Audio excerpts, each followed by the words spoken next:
nakumpilan ka na ba? Tayong mga Katoliko, binibigay natin sa Diyos ang ating oo. Nung bata tayo, mga magulang natin ang nag-oo para sa atin. Tinanggap natin ang binyag.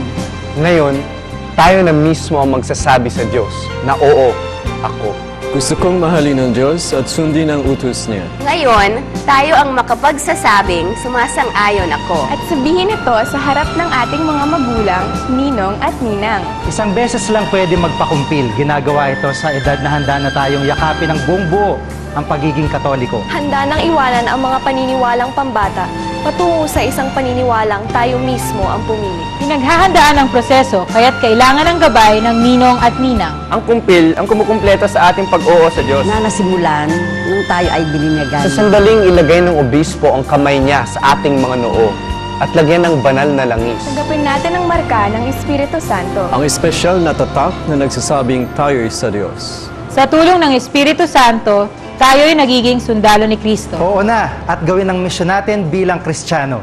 Mahalin natin ang Diyos. Mahalin natin ang isa't isa, gaya ng turo ni Kristo.